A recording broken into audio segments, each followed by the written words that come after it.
आज हम लोग लुसेंट को बिल्कुल स्मार्ट अप्रोच से देखेंगे, बारीकी से, और कुछ छोटी छोटी चीज़ें जो टीचर भी नहीं बता पाते उस चीज़ को हम लोग एकदम मैप और बुक दोनों एक साथ देखेंगे, समझे। तो चलिए इंडियन ज्योग्राफी हम लोग कि भारत उत्तरी गोलार्ध में, अब यहाँ मैप में देखिए, ये तो हो गया इक्वेटर, ठीक है। और इक्वेटर यानी विषुवत रेखा, इसी को भूमध्य रेखा कहते। पृथ्वी के दो बराबर भागों में बांटता, ऊपर वाले को यानी इक्वेटर के ऊपर को उत्तरी गोलार्ध और नीचे वाले को दक्षिणी गोलार्ध, नॉर्थ पोल और साउथ पोल, ये चीज हो गया। अब देखिए अक्षांश यानी लैटिट्यूड, ये हमेशा दूरी को बताता, जबकि देशांतर हमेशा समय को बताएगा, ये भी ध्यान रखेंगे। यहाँ क्वेश्चन देखिए, कहता है कि 8 डिग्री 4 मिनट से 37 डिग्री 6 मिनट उत्तरी अक्षांश, समझ रहे ना, और 68 डिग्री 7 मिनट से 97 डिग्री 25 मिनट पूर्वी देशांतर। ये क्या है जी? कोई भी चीज अगर रख रहे हैं तो उसका 4 डायरेक्शन मिनिमम तो होगा ही, साउथ, नॉर्थ, वेस्ट और ईस्ट। लेकिन यहाँ केवल उत्तरी अक्षांश की बात की गई, जबकि उत्तर के उल्टा दक्षिण की बातें नहीं कहा गया। यहाँ पूर्वी देशांतर की बात की गई, जबकि पश्चिमी देशांतर की बात नहीं की गई। यही टीचर लोग समझते हैं कि लड़का ऑलरेडी समझता होगा, लेकिन यही नहीं समझता, बहुत सारे लोग नहीं समझ पाते। यहाँ पिक्चर के माध्यम से आप देख रहे हैं कि पृथ्वी 23.5 डिग्री अपने अक्ष पर क्या हुई, झुकी हुई, यहाँ भी झुका हुआ है। अब देखिए 0 डिग्री है ये इक्वेटर, यहाँ से 8 डिग्री, अगर चूंकि हम लोग का अवस्थिति नॉर्थ में है तो 8 डिग्री ऊपर जाएंगे तो यहाँ हम लोग इंडिया अवस्थित है, ठीक है। तो 8 डिग्री 4 मिनट यहाँ, 37 डिग्री 6 मिनट यहाँ, ठीक है, ये समझ गए। यानी 8 डिग्री 4 मिनट जो ये है, ये कन्याकुमारी है, 37 डिग्री 6 मिनट श्रीनगर है, ये तो हो गया उत्तरी अक्षांश। अब आप कहिएगा कि ये तो जो 4 डिग्री 6 मिनट यहाँ आप दिखा रहे, ये तो साउथ हो गया, डायरेक्शन के हिसाब से साउथ हुआ कि नहीं, देखने में साउथ लगा, लेकिन नहीं, चूंकि इक्वेटर के ऊपर नॉर्थ ही है, इसलिए हम लोग दोनों कंडीशन में नॉर्थ ही देखेंगे। इक्वेटर से नीचे रहेगा तो हम ना साउथ देखेंगे जी, है। और चूंकि ये जो देख रहे हैं ये हमेशा क्या दिखाता है, अक्षांश, और ये जो देख रहे हैं ये हमेशा क्या दिखाता, देशांतर, ठीक है, समझ गए ना। आगे अब ये जो फिगर दिख रहा, इससे आपको स्पष्ट पता चल गया होगा कि कैसे 8 डिग्री 4 मिनट, ठीक है, और कैसे 37 डिग्री 6 मिनट हो रहा है, और कैसे देशांतरीय विस्तार हो रहा है, ये चीज को हम लोग देख रहे हैं। अब देखिए 8 डिग्री 4 मिनट 37 डिग्री 6 मिनट उत्तरी अक्षांश, 8 डिग्री 4 मिनट यहाँ क्या है, कन्याकुमारी तमिलनाडु में है, यहाँ देखिए। फिर यहाँ श्रीनगर में देखिए, इसको इंदिरा कॉल के नाम से जानते हैं, ठीक है। इसको क्या कहते हैं हम लोग, केप कोमोरिन। 8 डिग्री 4 मिनट इस जिस बिंदु पर यहाँ रहेगा उसको क्या कहेंगे, केप कोमोरिन कन्याकुमारी। यहाँ क्या कहेंगे, श्रीनगर वाला 37 डिग्री 6 मिनट, इसको कहेंगे इंदिरा कॉल, समझ रहे ना। कैसे याद रखेंगे, किसी को आप बुलाते हैं तो ऊपर मुंह करके नहीं कहते हैं, ओए इधर आओ, तो कॉल कर रहे हैं, इसलिए इंदिरा कॉल। अब आइए यहाँ हम लोग पूर्वी देशांतर की बात करेंगे, क्योंकि यहाँ अवस्थिति तो हम लोग देख रहे थे कि कैसे पूर्वी हुआ और कैसे उत्तरी हुआ, समझ रहे ना। अब देखिए 68 डिग्री 7 मिनट यहाँ, जिसको गौर माथा, कच्छ के रण में गौर माथा एक जगह है गुजरात में, और यहाँ पूर्वी यानी हम लोग का जो है यहाँ लास्ट छोर है ईस्ट में, तो इसको किबुतु कहते हैं, अरुणाचल प्रदेश में है। यहाँ तक हो गया। नेक्स्ट कहता है कि संपूर्ण भारत का अक्षांशीय विस्तार 6 डिग्री 4 मिनट से 37 डिग्री 6 मिनट उत्तरी अक्षांश। अब तो हम लोग पढ़ रहे थे कि 8 डिग्री 4 मिनट से 37 डिग्री 6 मिनट उत्तरी अक्षांश, अब इस ससुरा संपूर्ण भारत देके कन्फ्यूजिया दिया, ये क्या है जी कोई बात नहीं, हम लोग यहाँ देख रहे हैं कि केप कोमोरिन जो कि कन्याकुमारी यहाँ तक था, लेकिन इंडिया, अगर संपूर्ण इंडिया की बात करेंगे तो अंडमान निकोबार का हिस्सा तो होगा कि नहीं। अब देखिए यहाँ से लेके अंडमान निकोबार का जो आपका आ रहा है, ये तो थोड़ा नीचे है कि नहीं, 2 डिग्री नीचे है, तो 6 डिग्री 45 मिनट 20 सेकेंड नीचे हो जा रहा है। तो संपूर्ण भारत की कह दे तो यही 6 डिग्री 4 मिनट अप्रॉक्स में, तो 6 डिग्री 4 मिनट कैसे ले रहा है, यानी अंडमान निकोबार से, ठीक है। कन्याकुमारी से अंडमान निकोबार थोड़ा सा नीचे 2 डिग्री नीचे है, तो इसी को कहा जाता है, ठीक है। एकदम विस्तार से समझ रहे हैं हम लोग। आगे कहता है कि भारत का क्षेत्रफल 32,87,263 वर्ग किलोमीटर, यानी क्षेत्रफल की बात कहा, ये सारा एरिया जो है ये है, ठीक है। ये सारा एरिया कितना, अंडमान निकोबार शब्द ले, ये कितना है, 32,87,263 वर्ग किलोमीटर। ये क्वेश्चन बीपीएससी TRE 2 ज्योग्राफी में क्वेश्चन पूछा हुआ था 9th में। आगे हम लोग देख रहे हैं कि क्षेत्रफल के दृष्टिकोण से भारत विश्व का 7वां सबसे बड़ा देश है, जबकि जनसंख्या के दृष्टिकोण से यह विश्व का दूसरा सबसे बड़ा देश है। अभी 2023 में जो रिपोर्ट आया था, संयुक्त राष्ट्र जनसंख्या कोष ये रिपोर्ट जारी किया था, उसमें कहा गया था कि भारत का जनसंख्या विश्व का सबसे ज्यादा जनसंख्या है 142 करोड़ 86 लाख, जबकि चीन का जनसंख्या है 142 करोड़ 57 लाख। 29 लाख जनसंख्या से हम लोग चाइना को पछाड़ दिए हैं इस बार रिपोर्ट के अनुसार। लेकिन ये दूसरा सबसे बड़ा जो देश कहा जा रहा है 2011 के जनगणना के अनुसार। ठीक है, आगे कहता है कि क्षेत्रफल के दृष्टि से भारत से सबसे 6 देश हैं, भारत से ज़्यादा 6 देश हैं। सबसे पहला जो सबसे ज़्यादा जिसका क्षेत्रफल है रसिया का, कनाडा का, चाइना, उसके बाद संयुक्त राज्य अमेरिका, ब्राज़ील, ऑस्ट्रेलिया। एक क्वेश्चन पूछता है कि कौन ऐसा देश है जो क्षेत्रफल और जनसंख्या दोनों हिसाब में 5वें रैंक पर है? कौन है? ये ब्राज़ील है। इस चीज़ को भी ध्यान रखेंगे। आगे क्वेश्चन कहता है कि भारत का क्षेत्रफल संपूर्ण विश्व के क्षेत्रफल का 2.42% है। कितना परसेंट? 2.42% है। इस चीज़ को ध्यान रखेंगे। और जबकि इसकी जनसंख्या संपूर्ण विश्व की जनसंख्या का 17.5% है 2011 के जनगणना के अनुसार। ठीक है, अकॉर्डिंग टू सेंसस 2011। इस चीज़ को भी ध्यान रखेंगे। देखिए लूसेंट में क्या है ना, इतना इसका हर एक लाइन ही क्वेश्चन बनता, समझ रहे ना। इसीलिए जो भी बिहार के एग्जाम होते हैं लूसेंट अगर पढ़ लिए तो लगभग 80% आपका कवर हो गया। आगे कहता है कि जनसंख्या के दृष्टि से विश्व के 8 बड़े देश, तो जनसंख्या की दृष्टि से विश्व के 8 बड़े देश, सबसे ज़्यादा चाइना 2011 के जनगणना के अनुसार, फिर भारत, और फिर संयुक्त राज्य America, Indonesia, Brazil, Pakistan, Bangladesh एवं रूस। समझ रहे ना, रूस है। इस चीज़ को भी ध्यान रखेंगे। क्या है कि भारत का उत्तर से दक्षिण में विस्तार 3214 किलोमीटर है। तो उत्तर से दक्षिण मतलब कौन सी? श्रीनगर से कन्याकुमारी, तो कितना है? 3214 किलोमीटर, यहाँ देख सकते हैं। फिर पूरब से पश्चिम यानी ईस्ट टू वेस्ट, यानी इधर अरुणाचल प्रदेश से लेके और इधर गुजरात के पोरबंदर तक कितना है जी? तो 2933 किलोमीटर, यहाँ देख सकते हैं। अब क्वेश्चन पूछा हुआ था बीपीएससी TRE2 9th 10th में, सॉरी 6 to 8 में, समझ रहे ना। ज्योग्राफी में क्वेश्चन पूछा हुआ था कि लंबाई और चौड़ाई कितना कितना है, तो सबसे ज़्यादा जो होगा उसी को ना लंबाई कहेंगे। यानी नॉर्थ टू साउथ श्रीनगर से कन्याकुमारी जो 3214 किलोमीटर है ये लंबाई हो गया, और 2933 किलोमीटर चौड़ाई हो गया। इस चीज़ को भी ध्यान रखेंगे। अब आता है क्वेश्चन कि भारत की स्थल सीमा की लंबाई 15,200 किलोमीटर है और इसके तटीय भाग की लंबाई 7516.6 किलोमीटर है, परंतु मुख्य भूमि के तटीय भाग की लंबाई 6100 किलोमीटर है। ये गजर बजर हो गया कि नहीं? आप समझ पाए? नहीं समझ पाए। अब ये 3 गो डाटा देखकर सारे लोग कंफ्यूज कि आखिर 15,200 किलोमीटर किसको समझेंगे, 7516.6 किलोमीटर किसको समझेंगे, 6100 कहाँ समझेंगे? अट के पट हो जाता। तो देखिए यहाँ मैप में देखिए, यहाँ जो गुजरात जो है, यहाँ गौरमाथा, ये सब एरिया, ये जो स्थलीय है यानी समुद्र या पानी से नहीं लगा, यहाँ सीधे आएंगे अरुणाचल प्रदेश, यहाँ म्यांमार होते हुए, बांग्लादेश होते हुए, यहाँ होते हुए पश्चिम, यहाँ तक इसका जो है 15,200 किलोमीटर है स्थलीय सीमा। अब देखते हैं कि 7516 किलोमीटर कैसे होगा जी।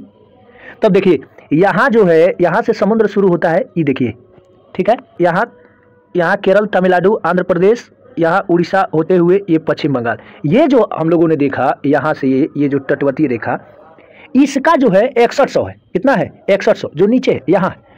लेकिन जो अंडमान निकोबार ये वाला और इधर लक्षद्वीप वाला, इसका भी तो कुछ अपना एरिया है कि नहीं, पेरीमीटर है कि नहीं। तो इन सब का जो है 1400 कुछ है, तो ये सब मिल के जो है 7516 किलोमीटर हो जाता। समझ रहे ना। तटीय भाग अंडमान निकोबार भी तो अपना ही ना है, लक्षद्वीप अपना ही ना है, तो ये सब मिल के 6100 और अंडमान निकोबार लक्षद्वीप जोड़ दीजिएगा तो 7516 किलोमीटर हो जाता है। तीनों चीज़ हम लोगों ने देख लिया। आगे कहता है कि समुद्र में भारत की प्रादेशिक सीमा का विस्तार 12 समुद्री मील तक है। यानी ये भारत जो है 12 समुद्री मील तक यहाँ जो इसका विस्तार है। लेकिन 200 नॉटिकल मील राष्ट्रीय स्तर पर, जहाँ से हम लोग खनन करते हैं, बम्बई हाई खनन करते हैं ना, समुद्र में ना है, तो कोई कहेगा कि नहीं ये हमारा है। तो ये सब एरिया है कि समुद्र में अगर कुछ चीज़ हम लोग निकाल रहे हैं, खनन कर रहे हैं, चाहे जो भी चीज़ कर रहे हैं वो अपना उस देश का होता है। चाहे मछली उछली मारना होता है, देखे होंगे कि बहुत सारा मछुआरा मछली मारते मारते चल जाता है पाकिस्तान में। अब हम लोग एक नए टॉपिक देखेंगे, भारत के 7 पड़ोसी देशों के साथ सीमाओं का लंबाई। यहाँ मैप में देखिए कि कौन कौन से पड़ोसी देश हैं, ठीक है, तो इससे बड़ा क्लियर हो जाएगा। कहता है कि बांग्लादेश, चाइना, पाकिस्तान, नेपाल, म्यांमार, भूटान, अफगानिस्तान, और इन देशों के साथ कितने राज्य जो है शामिल होते, राज्य और यूनियन टेरिटरी भी, इसको भी देखेंगे, ठीक है। तो बांग्लादेश सबसे ज़्यादा 4096, कितना जी? 4096। यहाँ देखिए बांग्लादेश है, 4096 किलोमीटर सबसे ज़्यादा। और कितने राज्य को टच करते, तो पश्चिम बंगाल, त्रिपुरा, मेघालय, मिजोरम, असम, ठीक है। एक चीज़ ट्रिक याद रखिएगा, जिन कंट्री से हम लोग का झगड़ा रगड़ा चलता वो 5 गो राज्य से हम लोग सीमा साझा करते। अब कैसे याद रखें, बांग्लादेश से विवाद चलिए ना रहा है, गंगा सागर जो न्यू मुर्दुप बंगाल के खाड़ी में वहाँ थोड़ा सा दिक्कत चल रहा है, फेनी नदी के लेकर भी दिक्कत चल रहा है, तो बांग्लादेश से भी है। चाइना से तो जन्मे कर रहा है, मुकाबाजी हमेशा सियाचिन वगैरह में होते रहता है। पाकिस्तान तो ससुराई मनबे नहीं करता है, और नेपाल तो उत्तराखंड काली नदी से विवाद चलिए रहा है। तो इन चारों झगड़ा हुआ कंट्री से हम लोग 5-5 गो सीमा करते। बांग्लादेश से सबसे ज़्यादा, बाकी म्यांमार से देखिए 4 गो, तो कौन कौन, अरुणाचल प्रदेश, मिजोरम, मणिपुर, नागालैंड। भूटान से भी 4 गो, असम, अरुणाचल प्रदेश, पश्चिम बंगाल, सिक्किम। अफगानिस्तान से लद्दाख, वो भी पीओके क्षेत्र, हम लोग डायरेक्ट रूप से नहीं होते, पीओके क्षेत्र जो हम लोग का कश्मीर पाकिस्तान अभी छेड़छाड़ कर लिया है वो है, ठीक है। तो सबसे ज़्यादा हम लोगों ने देखा कि बांग्लादेश से सीमा साझा करते हम लोग पश्चिम बंगाल, त्रिपुरा, मेघालय, मिजोरम, असम, 5 गो, और इसमें तीनों ओर से घिरा हुआ है त्रिपुरा। आगे कहता है कि भारत के कुल 16 राज्य पड़ोसी देशों की सीमा से जुड़ते हैं। 16 राज्य जो है पड़ोसी देश के सीमा से जुड़ते हैं। हम लोग बिहार किससे, नेपाल से, इस चीज़ को भी ध्यान रखेंगे। कहता है अगला कि भारत का जलीय सीमा समुद्री सीमा से संबंध 7 देश है, ठीक है। जलीय यानी जल से, समुद्र से 7 गो देश है। कौन कौन, पाकिस्तान है, ये है, Maldives, Sri Lanka, Bangladesh, Myanmar, Thailand, Indonesia. इस चीज़ को भी हम लोग ध्यान रखेंगे। कुछ लोग सोच रहे होंगे कि थाईलैंड और इंडोनेशिया कहाँ दिखता जी तो हम बोले ना 200 नॉटिकल मील के रडार में ये सब आ जाता है। थाईलैंड कौन चीज़, इंडोनेशिया, बाकी सब चीज़ को हम लोग तो देख ही सकते हैं। श्रीलंका भी थोड़ा टच में है, ये ना है, कितना श्रीलंका से दूरी है 35 किलोमीटर। भारत और श्रीलंका की दूरी कितना, 35 किलोमीटर। आगे अब कहता है कि पड़ोसी देशों से लगा सबसे लंबा संबद्ध राज्य, सबसे लंबा, तब देखिए बांग्लादेश से सबसे ज़्यादा 16 किलोमीटर, नेपाल से सबसे ज़्यादा उत्तर प्रदेश 651 किलोमीटर, म्यांमार से सबसे ज़्यादा अरुणाचल प्रदेश 520 किलोमीटर, भूटान से सबसे ज़्यादा असम 267 किलोमीटर, पाकिस्तान से सबसे ज़्यादा राजस्थान 1170 किलोमीटर, और चीन से अरुणाचल प्रदेश 1080 किलोमीटर। आगे कहता है कि भारत की जल एवं स्थल सीमा से लगे देश, माने पानियों से और जमीनों से, तो बांग्लादेश दोनों से है, म्यांमार भी है, पाकिस्तान भी है, 3 गो। जहां हम लोग 7 गो देश देखे केवल जल से, कौन कौन था जी, पाकिस्तान, मालदीव, श्रीलंका, बांग्लादेश, म्यांमार, थाईलैंड और इंडोनेशिया। तो वहीं केवल जल और वहीं दोनों जल और स्थल दोनों देखे बांग्लादेश, म्यांमार और पाकिस्तान। आगे अब देखिए नेक्स्ट टॉपिक कहता है कि भारत का सबसे दक्षिणी बिंदु इंदिरा पॉइंट है। सबसे दक्षिणी बिंदु इंदिरा पॉइंट है, तो यहाँ मैप में जब देखिएगा यहाँ है इंदिरा पॉइंट, अंडमान निकोबार, इसी को कहते हैं इंदिरा पॉइंट, ठीक है। और जबकि ऊपर वाला नॉर्थ वाला श्रीनगर के पास है, उसको कहते हैं इंदिरा कॉल। इस चीज़ को ध्यान रखेंगे। यह बृहत निकोबार द्वीप समूह में स्थित है, यह बृहत निकोबार यानी ग्रेट निकोबार में है, और इससे पहले इसका नाम पिगमिलियन पॉइंट था। यानी इंदिरा पॉइंट का पहले नाम क्या था, पिगमिलियन पॉइंट था। यह भूमध्य रेखा से 876 किलोमीटर दूर है। भूमध्य रेखा से कितना किलोमीटर, यानी इक्वेटर से कितना किलोमीटर दूर है, 876 किलोमीटर दूर। और भारत के सबसे उत्तरी बिंदु यानी श्रीनगर वाला, उसको इंदिरा कॉल कहते। क्या कहते, इंदिरा कॉल जम्मू कश्मीर में है। हम लोग एक तरफ देखें कि दक्षिणी बिंदु को इंदिरा पॉइंट कहते, और जबकि उत्तरी बिंदु को इंदिरा कॉल कहते। पश्चिमी बिंदु यानी वेस्टर्न पॉइंट को हम लोग क्या कहते, सर क्रिक गुजरात में, सर क्रिक गुजरात यानी गौरमथा, यहाँ मैप में देखेंगे तो यहाँ पता चल जाएगा, ठीक है। उसके बाद पूर्वी बिंदु, वेस्टर्न बिंदु जो देखेंगे किबिथू, यहाँ देखिए किबिथू, यहाँ देख सकते हैं मैप में, अरुणाचल प्रदेश में। कहाँ है, अरुणाचल प्रदेश में। इस चीज़ को भी ध्यान रखेंगे। कुछ इंपॉर्टेंट पॉइंट है, इसको देखना है। कहता है कि कोलाबा पॉइंट मुंबई में, कोलाबा पॉइंट कह देगा तो कहाँ है, मुंबई में। पॉइंट काली मेरे तमिलनाडु में, एवं पॉइंट पेड्रो जाफना कहाँ है, श्रीलंका के उत्तरी पूर्व में स्थित है। कहाँ है, श्रीलंका के उत्तरी पूर्व में स्थित है। यहाँ श्रीलंका मैप में भी देख सकते हैं, ठीक है। अब देखिए भारत एवं चीन के सीमा को मैकमोहन रेखा कहते। भारत एवं चीन के सीमा रेखा को क्या कहते, मैकमोहन। और यह रेखा 1914 शिमला में निर्धारित किया गया, ये भी देख सकते हैं।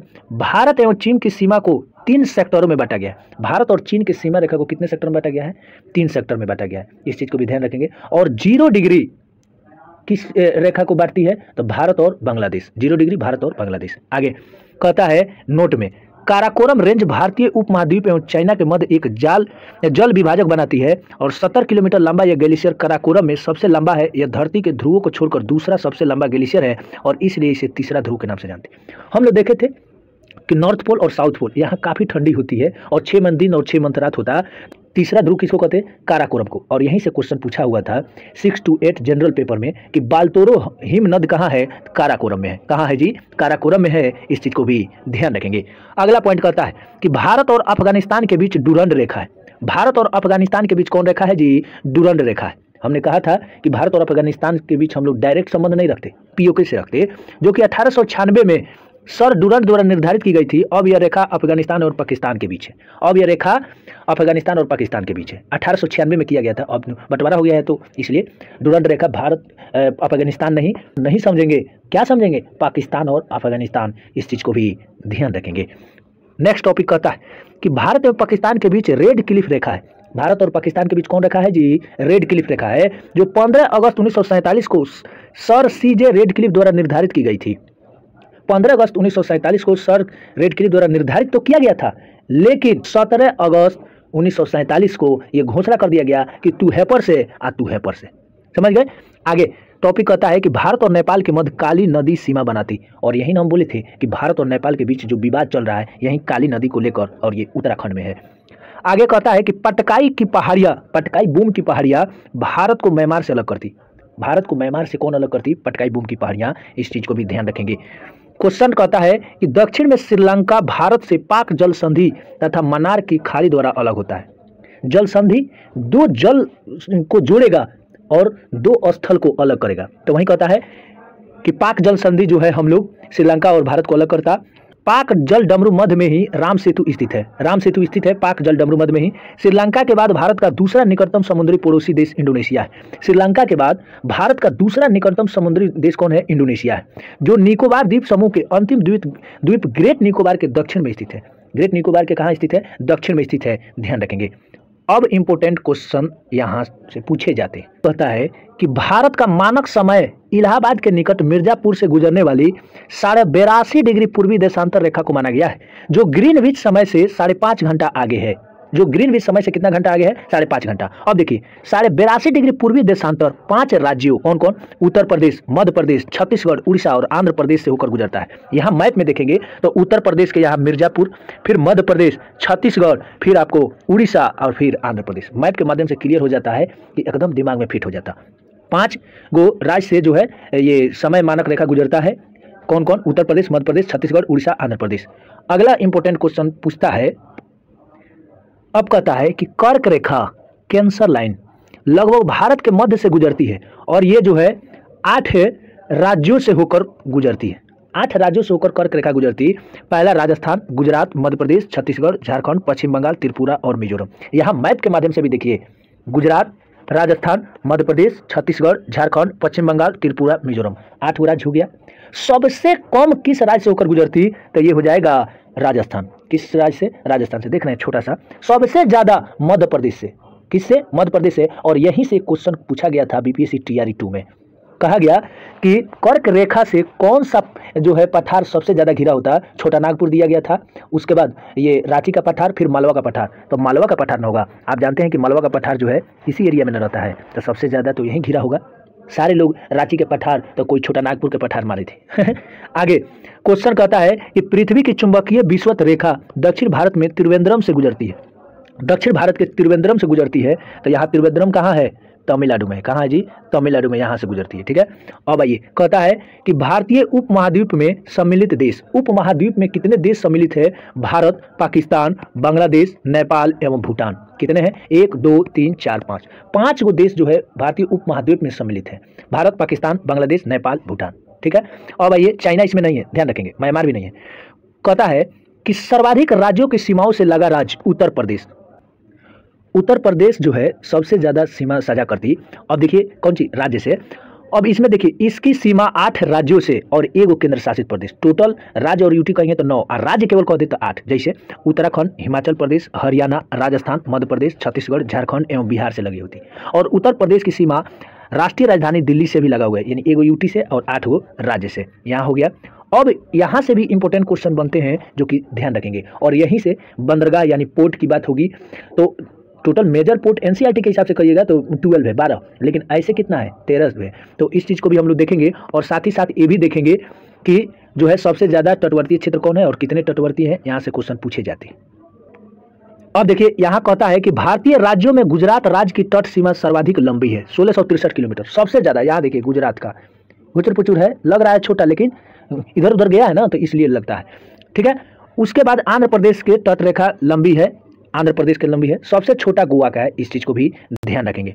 हम लोगों ने देखा कि सबसे ज़्यादा गुजरात का, सबसे छोटा गोवा के। लेकिन ये 9 गो में यहाँ देख सकते हैं गुजरात भी है, महाराष्ट्र है, गोवा है, थोड़ा सा कर्नाटक है, केरल है, तमिलनाडु है और इधर आंध्र प्रदेश है, उड़ीसा है और वेस्ट बंगाल है। 9 गो हो गया। मैप के माध्यम से सारा चीज़ क्लियर हो जाता।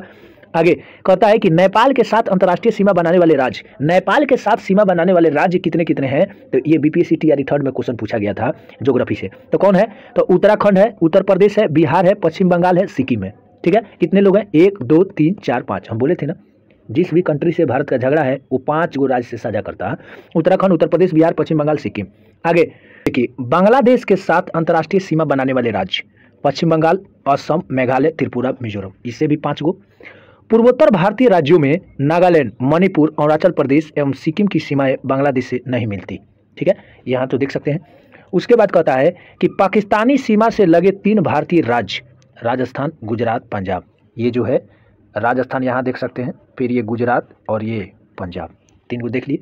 अरुणाचल प्रदेश की सीमा पूर्व से म्यांमार से, पश्चिम में भूटान से और उत्तर में चीन से मिलती है। अरुणाचल प्रदेश यहाँ देख सकते हैं, पूर्व में किससे? म्यांमार से, और पश्चिम में किससे? भूटान से। किससे जी? यहाँ भूटान से और इधर चाइना से। देख सकते हैं कि नहीं? अब देखिए, सिक्किम की सीमा नेपाल, भूटान और चीन से मिलती है। सिक्किम की सीमा नेपाल, भूटान और चीन से मिलती है। 3 और बांग्लादेश से घिरा राज्य त्रिपुरा है। ये देखिए, त्रिपुरा ससुराल, तीनों तरफ से बांग्लादेश से घिरा हुआ है।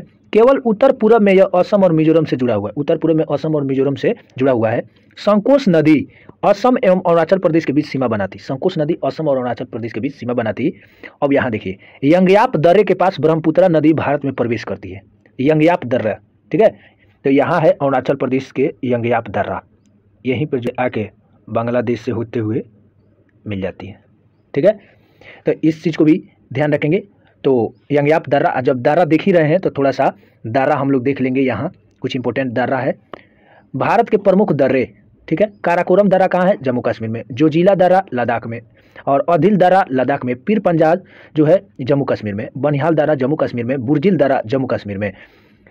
सिपकिला दर्रा हिमाचल प्रदेश में। रोहतांग दर्रा हिमाचल प्रदेश। बड़ा लाचा दर्रा हिमाचल प्रदेश। लिपू लेक माना नीति उत्तराखंड में। नाथुला दर्रा जेलेपला दर्रा सिक्किम में। भारत का सबसे ऊंचा दर्रा ये नाथुला दर्रा। और उसके बाद बोमडीला दर्रा अरुणाचल प्रदेश में। यंगयाप दर्रा अरुणाचल प्रदेश में, इसी के होके जो है ब्रह्मपुत्रा नदी निकलती है। दीफू दर्रा अरुणाचल प्रदेश में। तुजू दर्रा मणिपुर में। हम लोग दर्रा देख रहे थे। उसके बाद यहाँ देखेंगे कि जोजिला दर्रे का निर्माण सिंधु नदी द्वारा, सिपकिला का निर्माण सतलज नदी द्वारा और जेलेपला का निर्माण तीस्ता नदी द्वारा। एक बार फिर से, जोजिला दर्रा का निर्माण सिंधु नदी द्वारा, सिपकिला का निर्माण सतलज द्वारा और जबकि जेलेपला नदी का निर्माण तीस्ता द्वारा। अब ये चीज़ अगर मैप से आपको पता रहेगा कि कौन सी नदी किस राज्य से होकर गुजरती तो थोड़ा समझ जाएंगे। क्योंकि जोजिला दर्रा तो जम्मू कश्मीर में और सिंधु नदी तो वहाँ बहेगी। सिपकिला दर्रा, सिपकिला हिमाचल प्रदेश में और हिमाचल प्रदेश में सतलज नदी बहती है। तो ये सब चीज़, जेलेपला दर्रा तीस्ता नदी सिक्किम से गुजरती है। तो ये सब चीज़ें मैप से ही क्लियर होता है। लद्दाख में स्थित काराकोरम दर्रा भारत का सबसे ऊंचा दर्रा है, 5624 मीटर है और यहाँ से चीन को जाने वाली एक सड़क बनाई गई है। ठीक है, चीन से जाता है कि राष्ट्रीय राजमार्ग 1A लेह को जोजिला दर्रा से होते हुए कश्मीर घाटी को जोड़ता है। कश्मीर घाटी को जुड़ता है। रोहतांग दर्रा, यही रोहतांग दर्रा जहाँ से अटल टनल बनाया गया, जिसका लंबाई पूछा भी था बीपीएससी टीआरई 2 में 9.02 किलोमीटर। कुल्लू घाटी को हिमाचल प्रदेश की लाहौल और स्पीति घाटियों को जोड़ता है। कौन? रोहतांग दर्रा। और यहीं से ब्यास और रावी नदी निकलती है। यह मनाली और लेह को सड़क के मार्ग से जोड़ता है और इस दर्रे का पुराना नाम भृंगु तुंग दर्रा है। भृंगु तुंग दर्रा है इसका, रोहतांग दर्रा का पुराना नाम। अब देखिए, बुर्जिल दर्रा श्रीनगर से गिलगिट को जोड़ता है। बुर्जिल दर्रा जम्मू कश्मीर में, श्रीनगर से गिलगिट यानी पाकिस्तान को जोड़ता है। गिलगिट कहाँ है? पाकिस्तान की ओर। बनिहाल दर्रे से जम्मू और श्रीनगर को जोड़ने का मार्ग गुजरता है। बनिहाल दर्रा जम्मू कश्मीर और श्रीनगर को जोड़ता है। जवाहर सुरंग इसी में स्थित है। कहता है कि जवाहर सुरंग किस दर्रे में है? तो बनिहाल दर्रा में। किस दर्रा में? तो बनिहाल दर्रा में जवाहर सुरंग है। इस चीज़ को भी ध्यान रखेंगे। और यहाँ देखिए, तुजू दर्रा भारत, मणिपुर एवं म्यांमार को जोड़ता है। तुजू दर्रा भारत के मणिपुर और म्यांमार को जोड़ता है, यानी भारत और म्यांमार को कौन जोड़ता है? तुजू। सिपकिला दर्रा शिमला और तिब्बत को जोड़ता है। जितने भी लहासा मार्केट जो तिब्बत में उन्हीं कपड़ा बेचता है, सब किस दर्रा से आता है? सिपकिला दर्रा से आता है। ठीक है, जो कि हिमाचल प्रदेश में। अब देखिए, जीवित जड़ पुल मेघालय में पाया जाता है। कहता है कि जीवित जड़ पुल कहाँ है? मेघालय में। ठीक है, तो आगे लिविंग रूट ब्रिज के नाम से भी इसको जानते हैं इंग्लिश में। नोट, मेघालय के खासी जनजाति के लोग रबर ट्री नामक पौधे के जड़ों को अनुवर्धन कर इन्हें जल धारा के आर पार सुदृढ़ पुलों के रूपांतरित कर देते हैं और जिन्हें जिसे जीवित जल पुल कहा जाता है। स्थानीय भाषा में इसे जिंग केंग ईरो कहते हैं, जिंग केंग ईरो, ठीक है। अलग अलग भाषा में अलग अलग कहा जा सकता है। अब देखिए कहता है कि 3 अर्धचंद्राकार समुद्र तट कन्याकुमारी में मिलते हैं। अब ये कैसे संभव हुआ? कन्याकुमारी में इधर से लेफ्ट से आपका आता है अरब सागर, राइट से बंगाल की खाड़ी और नीचे ऑलरेडी हिंद महासागर है। ये तो तीनों समझ गए। यहाँ से लगता है कि यहीं से सूरज निकलते हैं, यहीं से डूबते हैं। बड़ा ही मनोरम दृश्य होता है, आप जाइएगा वहाँ। तो कहता है कि भारत में रामेश्वरम के निकट धनुषकोडी और श्रीलंका में तलैया मनार के बीच समुद्र में डूबी प्रवाल द्वीप की एक रेखा है जिसे राम सेतु या आदम पुल कहा जाता है, जिसे राम सेतु या आदम पुल के नाम से जानते हैं। जाफना तमिल बहुल से श्रीलंका से एलिफेंटा दर्रे द्वारा जुड़ा हुआ है। श्रीलंका से एलिफेंटा दर्रे द्वारा जो है जाफना द्वीप जो है कहाँ है? श्रीलंका में। और यहाँ तमिल बहुल क्षेत्र है, जहाँ लोग तमिल रहते हैं, इंडियन वहाँ रहते हैं ना, तो उसी जगह पे है। और एलिफेंटा दर्रा महाराष्ट्र से समुद्र के रास्ते 1-2 घंटा का रास्ता है, वहाँ जाइएगा तो ये है। और इसी तो चलिए आज इतना ही। सिलसिला को आगे बढ़ाते हुए फिर हम लोग मिलेंगे नेक्स्ट वीडियो में।